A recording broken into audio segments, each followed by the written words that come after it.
Good.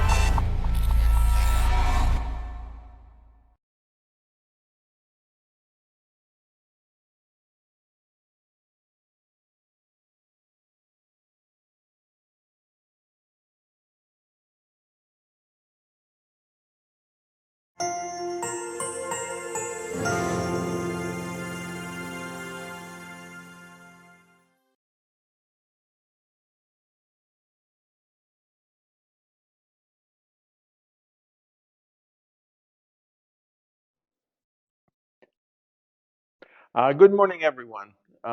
This is Eladio Pereira, the Mariposa Community Health Center, and this is one of the Facebook Live sessions we do to showcase not just medicine, but art and history. We are at the Pimeria Alta Museum here in Nogales. We want to showcase our history, our people, and with me today is a special guest, Mrs. Christine Cortland. She is the president of the Board of Trustees of Pimeria Alta Museum.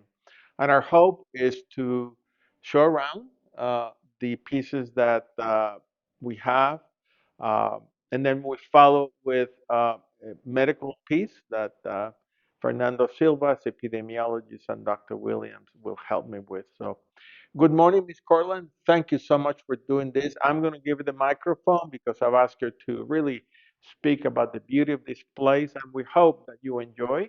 And at the very end, Mrs. Cortland is going to mention the hours of operation and the kind of things that she would like to see in the museum. Welcome, Ms. Cortland. Thank you so much for having us host this wonderful opportunity here. We're glad to take it. Well, the museum is a museum, but only since 1980 has it been so. We started well, Nogales area started way before this because of our prehistoric visitors and occupants, and we have current displays on their findings, and they have been cataloged, and we're really excited to share that news with everybody, and you'll hear more about that. There's two glass cases that have that. But anyway, going on, in 1915, this building was constructed as the city hall. So you can tell there are some features of it that remind us of the old city hall. And one is the big clock tower that we have that you see when you drive into Nogales from the freeway. And then we have different rooms so that demonstrate this. So it's just a wonderful, warm place, and we are glad to show you around a little bit today. So we'll go down the hallway here. This is the lobby, but we're going to go into the second room here. And this is containing lots of things that uh, some things that are not available now. Some of the buildings have changed, but also this is a special exhibit over here that I didn't point out to you before, but this right here is a replica of the meeting of the rails that was done in when the two railroads got together. And Mrs. Morley, who's depicted in this little dotted dress, drove in the Silver Spike, and now we have Morley Avenue. So we do still have the railroad. We don't have Mrs. Morley, but we do still have the railroad going through our town. Very good. So there's lots of things that we're kind of demonstrating the changes that we've seen in our community in this room. So we'll go on down the hallway to the next room, which is, we call it the law enforcement room. And many people have gone through this area, but one of particular interest to me is Henry Ocean Flipper, who was the first Black cadet to graduate from West Point in 1877. And he ended up coming to Nogales. And what he did here is he surveyed the streets and set up and planned the cities, not just Nogales, Arizona, but also Nogales, Sonora. So he was an incredible, strong influence in our area because he was here for a while. And if when you come to visit, I hope you'll be able to read some of the information about him. And then back in here, in this room, we're going to go through here. This is some of the sheriffs that were here. And this is one of the children's favorite areas in here.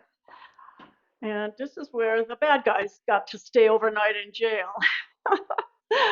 There were two cells, and there were two bunks in each cell, and I understand there were windows. So the people would go by in the back behind the museum, and the prisoners would be yelling at them, "Hey, bring me a cookie! And why don't you bring me? Could you get some McDonald's?" Because this was the city hall until 1980. So the stories here are telling you why people were put in jail, and there's some really funny reasons. So I think you'll have to come and read those for yourself. And we welcome people to join and spend time at the museum. That's right, but not in the jail. We won't leave you there. Okay, let's see. Let's go ahead of me. Okay. This. Okay. This is the original doorway that where the Nogales Volunteer Fire Department came through, and this is where all the city work was. This was the city door. So there's a balcony upstairs. We do have an upstairs ballroom that was used for many things. Right now, it's not ready for the public, but we hope to have that reopened someday, because I'm sure some of you will remember some of the events that you went to there. So we're going into the fire hall, and there's much evidence of it being a fire hall.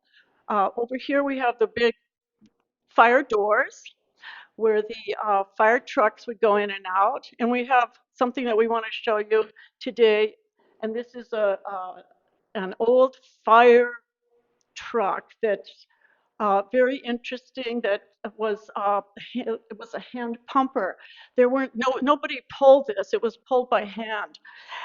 So they had a lot of work that they did. They must have been very strong, as they are now too. So yes, able and willing is still here. This fire truck has a name to it.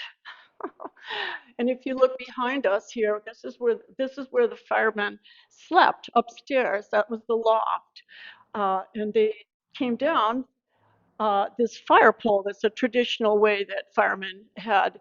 However, not used now because of OSHA restrictions. They don't like. They decided they were tired of getting broken legs and knees when they came down there, so we can't use those anymore, as I was informed by the Nogales fire chief. So let's see. Back in this room, we're going to be highlighting some most amazing murals that were painted by a former bullfighter who was gored, and he turned to painting. And his result of his paintings were these murals that are just unbelievably depicting the history of Mexico, starting with the Teotihuacan and the Aztecs, the Nahuatl group, and then with the pyramids, which you can still see today. I don't think they look exactly like that, but you can see the two volcanoes in the back. And then we go on in history when the Spaniards came, and this is showing Cortes as he conquered uh, the city of Mexico there, and that's another different uh, volcano right there. And then we have a third one right here that I believe is Cholula, Cholula, Puebla. And it shows, again, those pyramids that are snow covered almost all year. So you can really see, and then in the little cart over there on the right, you can see Maximiliano and Carlota, who were exiled here from Russia. I mean, not here, but to Mexico City area. So they were out having a ride that day. So these are very important to our collection. Let's see, and we want to not omit something very important that has become a highlight of our exhibits, and that is the Buffalo Soldiers. This is a newly formed group, Nogales Buffalo Soldiers, who have found out that their families began in Camp Little. Camp Little was in existence in the area of the uh, Wade Carpenter Middle School, Mitchell School area, onto the all the way to the through the graveyard there, and they began in 1910. They were here, the military, the cavalry. Let's see. Well, I have to read the labels to be sure, but there there were two different groups that came: the 25th Infantry and the 10th Cavalry. And every year lately, this is the third one this year, that there's a big celebration when these descendants of the Buffalo Soldiers come to Nogales to remember their past and to share with us the stories that their families had about living here in Nogales in this camp, and just really it's just the most amazing story, and how many family members are related to the people there. Many of them are buried in the cemetery here, and we're trying to get identify the graves as such, because there is a military section in our graveyard in Nogales Cemetery. So that's one of the places that they have their that we have their uh, part of their festival that they have. It's just an incredible time, and it's at the end of January. And I hope that those of you watching will be able to join in some of those activities in the next year. Let's see. What else? Well, I do want to, I didn't say his name, but I do want to give credit to Salvador Corona. He's the one that painted these beautiful murals. And we have this as a new edition that was donated by a family that had this in their possessions, and I'm not sure what state they came from, but they decided to send it to us, and it's got gold gilt on it. It's just an amazing piece signed by Salvador Corona, who was the bullfighter that we were talking about. So we're really happy to have that kind of donation. And in fact, I must mention that the things that you see in here are things that have been donated by the many pioneers of Nogales, the families, and the groups that have been through our area. We concentrate on four different areas, basically, where people have come to settle here, and that would be probably not in this order, but mining, ranching, railroading, and the border, because we are on the border. So those are the things that we like to be sure to exhibit. So without further ado, I'll get back to Dr. Pereira. No, that was wonderful. We like to encourage people to visit the museum. So I want to ask Mrs. Carlin, what are the hours of operation, the address, and other information that you think is pertinent for people to enjoy what you have here? Oh, thank you. I'm really glad to have this opportunity to share in this way with you, that we are open from Tuesdays through Fridays from 11 to 4, and on Saturdays 11 to 2. If you have a special group that you'd like to to have a tour, we can make a special arrangement for those things, as we did one time for the fire cadets, men who were cadets, men and women. So we can do those things. Let's see. Just we want to welcome any visitors. We want to encourage visitors to come.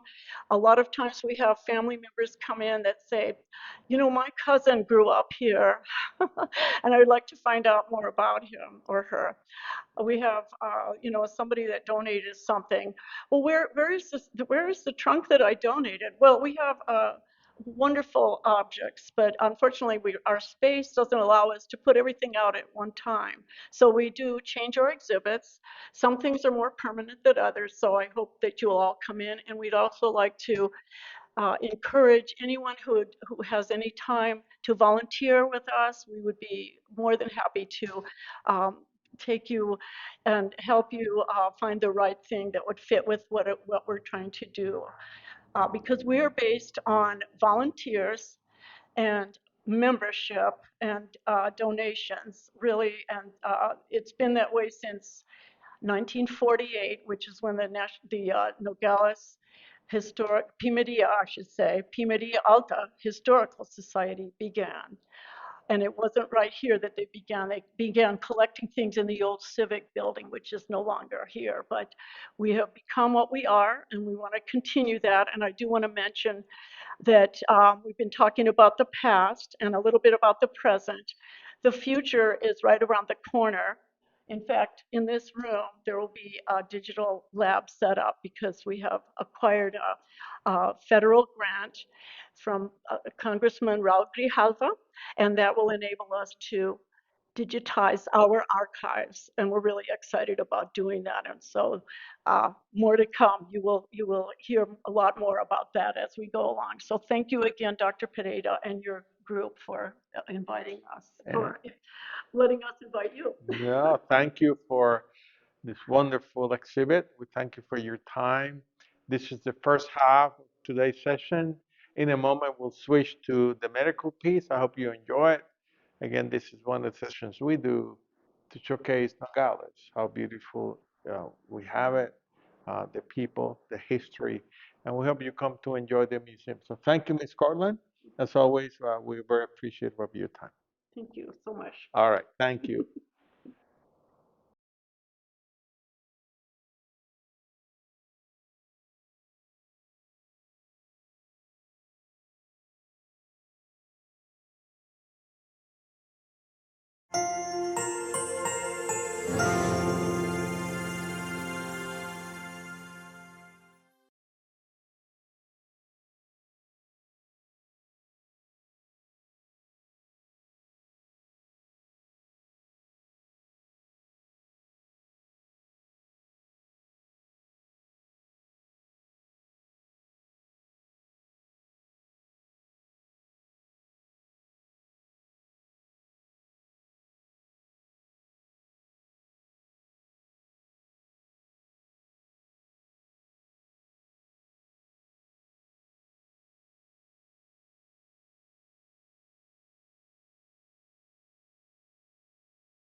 Again, this is Eladio Pereira, the Chief Medical Officer at the Mariposa Community Health Center. This is again another Facebook Live session hosted by Mariposa to touch on various medical topics. And sometimes we like to add other pieces, such as art history. We just finished a great session with Mrs. Christine Cortland, the president of the board of trustees of Pimeria Alta Museum.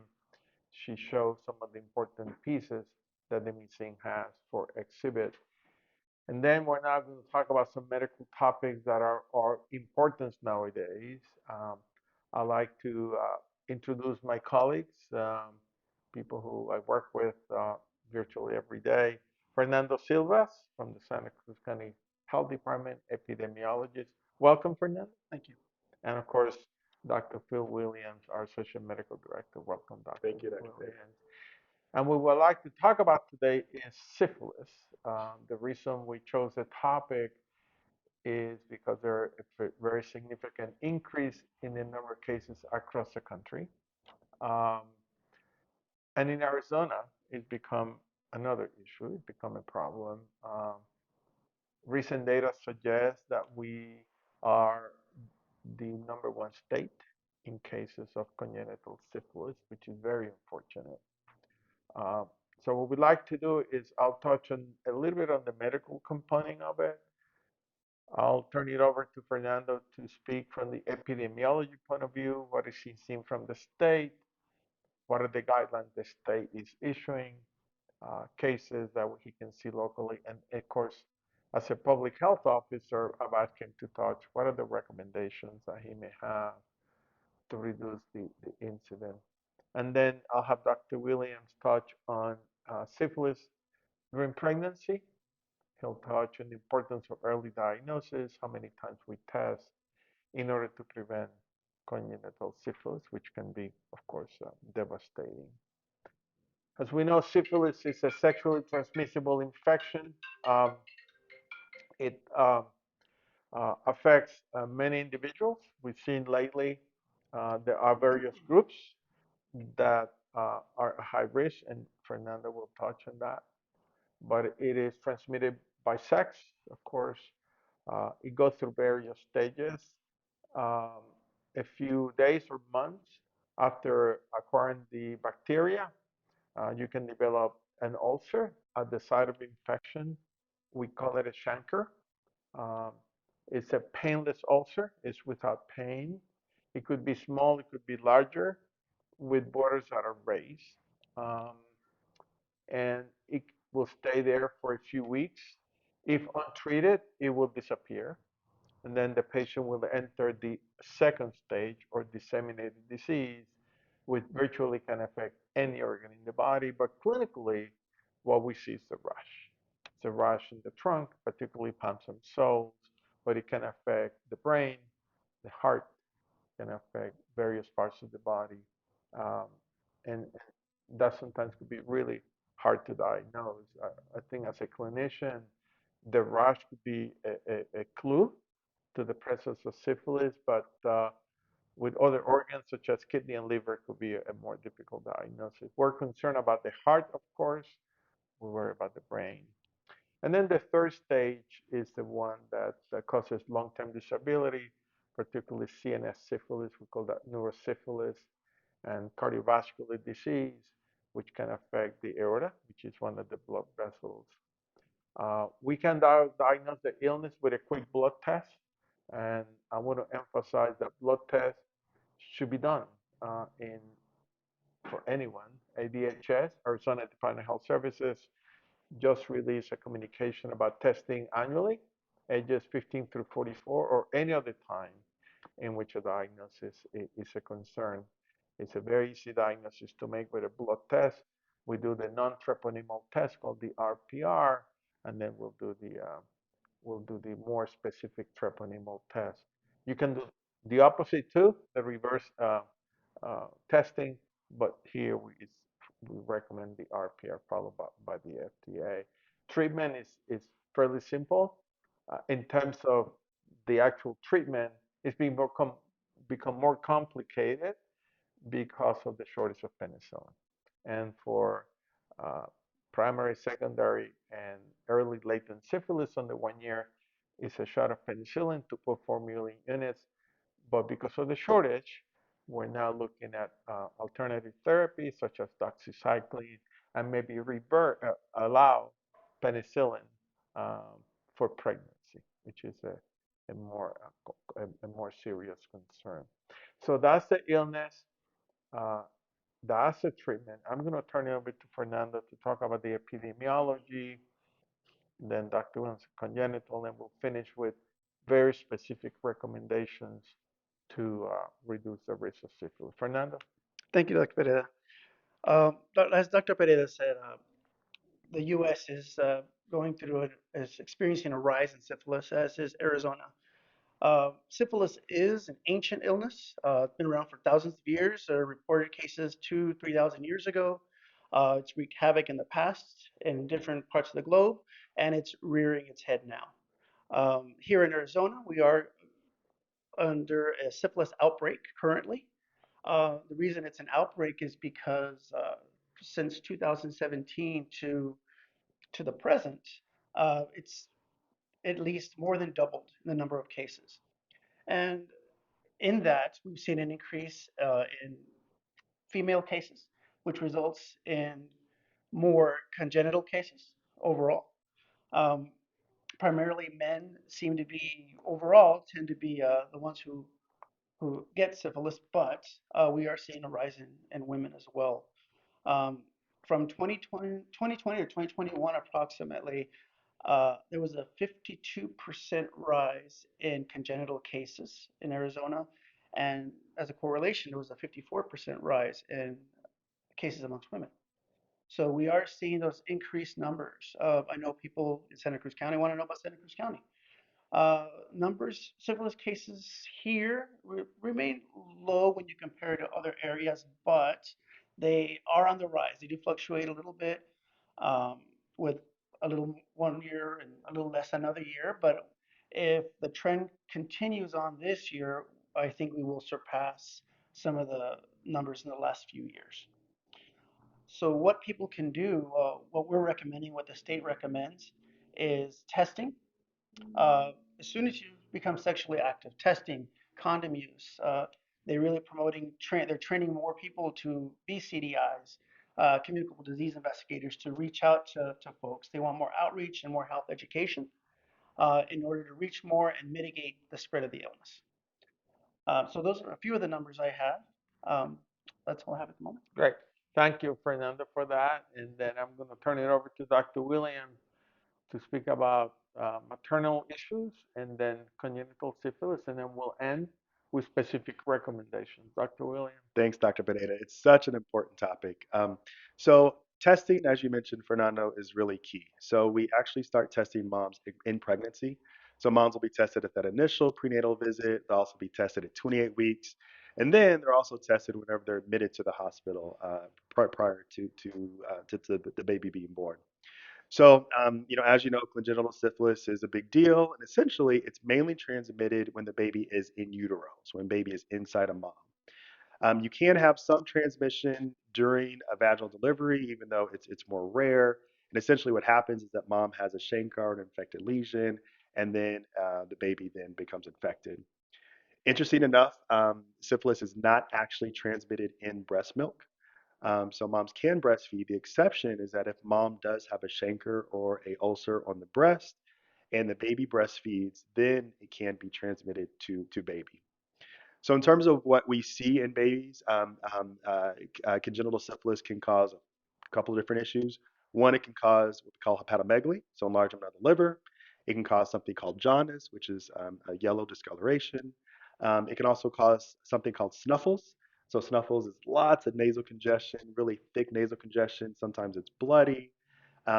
It can also cause hearing loss. It can cause blindness. So definitely is a big deal. Um, Treatment is super important as well as diagnosing. So if we have a mom that is suspected to have syphilis or does have syphilis, we obviously need to check baby. Just like Dr. Pineda mentioned, there's two tests that we typically do in baby. There is the non-treponemal test and then the treponemal. Those are also done in babies. And then treatment is the same as in adults. It's that injectable penicillin, which has been proven to be very effective. I also want to mention late onset syphilis can also occur in babies. So essentially, if babies are not treated, then later on in life, they can have what's called late onset syphilis. That's syphilis that's after the age of 2. It can cause also a lot of issues. It can cause heart issues. It can also cause deafness, blindness. There's a classic board question. You probably remember this, Dr. P. Hutchinson teeth. So Yeah. it's a very specific Yeah. dental abnormality that Yeah. the older kids can also have. Right. Thank you, Dr. William. So that's a brief summary of syphilis. So we're going to end with a specific recommendations to enhance the awareness and prevent the disease. The first one is be tested. Fernando and Dr. William have mentioned that, particularly when you're sexually active. Sometimes you don't see an active lesion, but the person will be infectious. So being tested is important. Ask your doctor at the time of the visit about testing for syphilis. Number two is reduce your sexual partners. We know that the more sexual partners you have, the higher the risk. Number three, know your sexual network, who may be at risk, who may have the disease. Uh, Number four, use condoms, not half of the time, not 30%, it's 100% of the time. We know condom use will reduce exposure, meaning skin to skin, and as a result, a decrease in the risk of syphilis. And the last one is being tested. It's a very simple blood test. Um, we think it should be a test just like a blood count, a kidney test, a cholesterol test. It should be a routine test. It's possible that you may have syphilis and not know it, and so it's important to diagnose it. The individual who is tested is positive, and It's unclear when they were exposed and acquired the disease. Those people will need 3 shots, not just one, and maybe other testing depending on the symptoms. But we do recommend that people would be tested. So that's a summary syphilis. We want to make sure that our community is aware of the concerns we have. Certainly, our public health officer, our clinicians are concerned about the disease. It is preventable and it is treatable. And as a result, we want to make sure that we reduce the number of cases. We want to get to 0 cases per 100,000. That'd be great. That's the idea. We can do it. With that, we finish our session today. I want to thank all our viewers. I hope this was useful. Thank, uh, Thanks to Mrs. Cortland for the Pimeria Alta tour. Thanks to Dr. Williams and Fernando for a great session. Of course, Edgardo, Marco, and Mariposa for making this possible. We'll see you next time. Have a great day. Bye-bye.